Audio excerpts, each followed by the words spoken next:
Halo semuanya, selamat datang di podcast kelompok kami. Dan hari ini kita akan ngobrol santai tapi tetap belajar tentang salah satu kerajaan Islam terbesar di Indonesia, yaitu Kerajaan Mataram Islam. Kalau dengar sejarah, biasanya langsung kebayang hafalan tahun dan nama tokoh ya? Padahal sebenarnya sejarah itu menarik banget kalau dibahas dengan santai. Karena kita bisa tahu bagaimana Indonesia berkembang dari masa ke masa. Nah, betul banget tuh. Hari ini kita juga ditemani 3 narasumber, yaitu Keisha, Moti, dan Yason. Yang dimana mereka akan membantu menjelaskan tentang Kerajaan Mataram Islam. Halo semuanya. Halo. Oke, kita mulai dari awal dulu nih. Sebelum Mataram Islam didirikan, kondisi Pulau Jawa waktu itu seperti apa sih?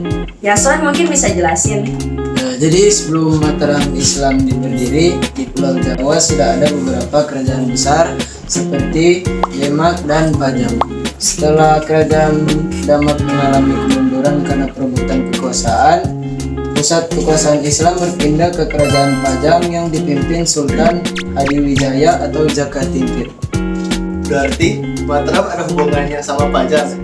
Iya, sangat berhubungan. Jadi waktu itu ada tokoh bernama Ki Ageng Pamanahan yang membantu Sultan Hadiwijaya mengalahkan Arya Penangsang. Karena jasanya Ki Ageng Pamanahan diberi wilayah Mataram yang saat itu masih berupa hutan bernama Alas Mentau. Jadi awalnya Mataram itu belum jadi kerajaannya? Belum, awalnya cuma daerah hadiah dari Pajang. Lalu Ki Ageng Pamanahan membuka hutan tersebut dan membangun pemukiman baru di daerah Kota Gede. Terus siapa yang akhirnya mendirikan Kerajaan Mataram Islam? Setelah Ki Ageng Pamanahan meninggal, kepemimpinan dilanjutkan oleh anaknya, yaitu Danang Sutawijaya yang dikenal sebagai Panembahan Senopati. Nah, beliau inilah yang dianggap sebagai pendiri Kerajaan Mataram Islam sekitar tahun 1586. Apa yang dilakukan Panembahan Senopati sampai Mataram bisa berkembang cepat?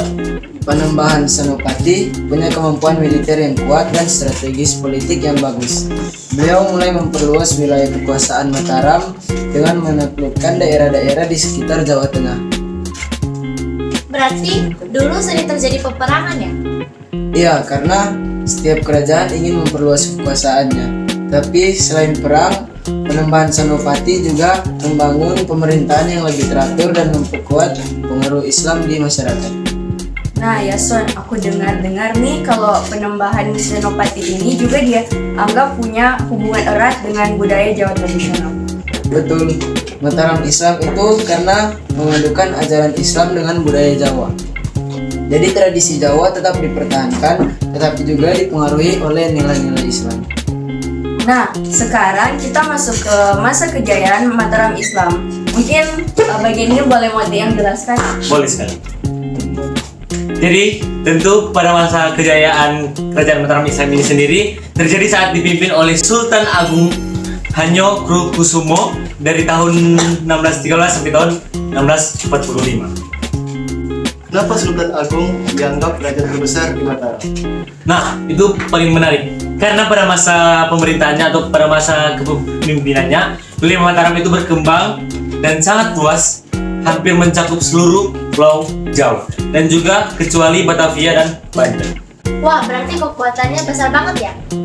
Tentu dong. Jadi Sultan Agung ini berhasil untuk menaklukkan banyak sekali wilayah seperti Surabaya, Madura, dan daerah-daerah penting lainnya di Jawa Timur. Selain memperluas wilayah, apalagi yang dilakukan sama Sultan Agung? Nah, beliau juga itu terkenal karena dia berani melawan VOC di Belanda, di Batavia. Jadi pada tahun 1628 dan tahun 1629 itu Sultan Agung itu mengirim pasukan besar untuk menyerang VOC itu sendiri. Walaupun akhirnya belum berhasil mengusir VOC ya? Ya, betul.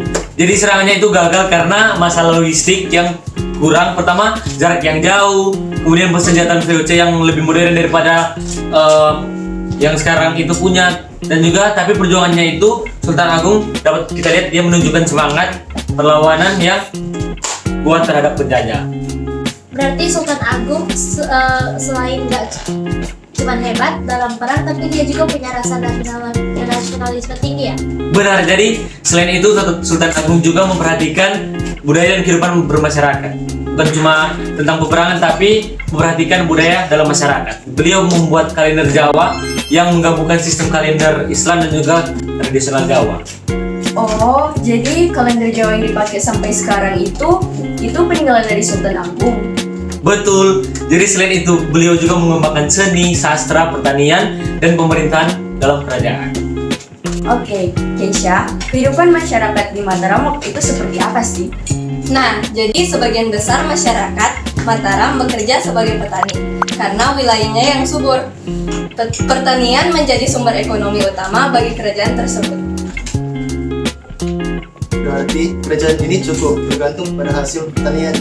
Nah iya, selain itu masyarakat Mataram juga masih sangat menghormati adat dan budaya Jawa, sehingga kehidupan sosial yang dipengaruhi oleh nilai Islam dan tradisi lokal secara bersamaan.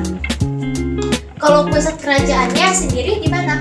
Nah, awalnya di Kota Gede, Yogyakarta. Lalu pada masa Sultan Agung dipindahkan ke Karta, supaya lebih strategis untuk pemerintahan dan pertahanan. Apakah peninggalan masih ada sampai sekarang? Masih banyak.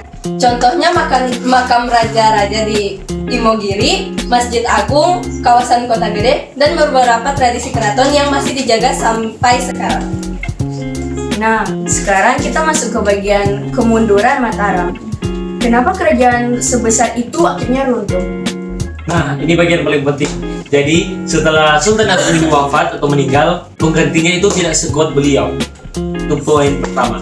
Jadi, dari sini muncullah konflik perebutan kekuasaan dalam keluarga kerajaan. Dari masalah internalnya. Iya, jadi selain itu VOC Belanda juga dapat memanfaatkan konflik tersebut untuk memperkuat pengaruhnya di wilayah Mataram. VOC memang sering pakai strategi adu domba ya? Betul sekali, Via. Jadi, akibat konflik yang masih sering terjadi, kekuatan Mataram itu makin melemah. Jadi VOC itu semakin kuat. Lalu, apa yang terjadi setelah itu? Nah, sekarang kita masuk kepada puncaknya. Jadi puncaknya itu terjadi pada tahun 1755 melalui perjanjian Giyanti. Jadi perjanjian ini itu merupakan perjanjian yang membagi kerajaan Mataram menjadi dua, yaitu Kesultanan Yogyakarta dan Kasunan Surakarta. Berarti sejak itu Mataram Islam sudah tidak bersatu lagi. Iya, jadi setelah itu pengaruh Belanda itu semakin besar di Pulau Jawa dan Mataram Islam itu sudah makin lemah. Nah, kalau menurut kalian nih, pelajaran apa yang bisa kita ambil dari kerajaan Mataram Islam ini? Menurut aku, kita bisa belajar pentingnya persatuan. Kerajaan besar bisa runtuh kalau terjadi konflik internal terus-menerus. Oh, di sini aku juga belajar tentang kerja keras dan keberanian dari Sultan Agung yang berani melawan VOC. Aku juga belajar tentang bagaimana kita harus menghargai budaya kita sendiri dan juga seperti yang pernah dilakukan di kerajaan Mataram. Benar, budaya dan identitas bangsa itu penting untuk dijaga. Apalagi Indonesia punya banyak budaya yang harus dilestarikan. Wah, ternyata seru juga ya belajar sejarah kalau dibahas santai seperti ini. Iya, jadi lebih gampang dipahami daripada coba baca buku. Dan ternyata kerajaan Mataram Islam punya pengaruh besar terhadap sejarah dan budaya Indonesia sampai sekarang. Jadi, terima kasih buat Keisha, Moti, dan Yason yang sudah berbagi penjelasan hari ini. Sama-sama. Dan terima kasih juga buat semua yang sudah mendengarkan podcast kelompok kami. Sampai ketemu di pembahasan berikutnya. Bye-bye. Bye.